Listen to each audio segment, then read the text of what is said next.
And when this is considered in the context that 17.8% of staff said that they had seen errors, near misses or incidents that could have hurt patients in the last 12 months, it should be deeply concerning to all of us that staff in the NHS do not feel that their concerns are acted on.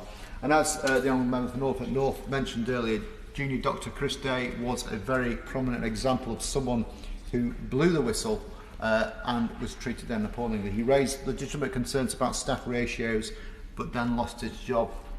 The tribunal action which followed resulted in a lengthy and I consider a wholly unnecessary legal battle where Health Education England were effectively seeking to remove around 54,000 doctors out of whistleblowing protection by claiming that they were not the employer. 4 years and hundreds of thousands of pounds later, they eventually backed down and accepted they should be considered an employer after all. I'll give way. I'm very grateful to my friend for giving way. Is he aware that a contract which was between Health Education England and trusts, which demonstrated the degree of control that Health Education England has over the employment of junior doctors, was not disclosed for some 3 years in that litigation. And it was drafted by the very law firm which was making loads of money out of defending the case against Chris Day. And when I raise this with Health Education England, they won't give me a proper response because they say the case is at an end. Does he agree that this is totally unacceptable and that it smacks of unethical behaviour by the law firm to make money out of not disclosing a contract that they drafted themselves?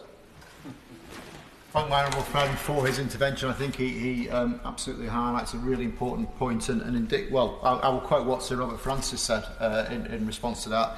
He said, when asked for advice by NHS organisations about issues around public interest disclosure, legal advisors have tended to be influenced by an adversarial litigation and therefore defensive culture. And I think that actually is marked out very clearly in this particular case. And so at the end of the litigation, Health Education England said, and I quote, having never wished to do anything other than facilitate whistleblowing for doctors in training, HEE is happy to be considered as a second employer for these purposes if it removes a potential barrier for junior doctors raising concerns. Well, we've heard very clearly that concern was not manifested itself for at least 4 years during the litigation. So why did it take them so long to accept that this should be considered an employer? And what message does that send out to NHS staff about the corporate attitude to whistleblowers? It is hardly encouraging. And whistleblowers are a vital safeguard when all of the systems have failed. And as my honourable friend mentioned earlier on, there are a whole litany of cases where actually if whistleblowers had been listened to earlier, lives could have been saved. Gosport, Morecambe Bay, Mid Staffordshire, Bristol Royal Infirmary are all examples of that. And the Francis report did thankfully shine a light onto some of the completely unacceptable treatment that NHS staff have experienced. And I quote from one individual who fed into that report. They said that finding employment is proving very difficult and I question whether any of it was worth it. Another said, I've often been so depressed by this experience that I've often considered suicide. Damning words, Madam Deputy Speaker, damning words indeed, and I think that is a shame on us all that people feel that way for having done what we all think is the right thing. So I do acknowledge, however, there are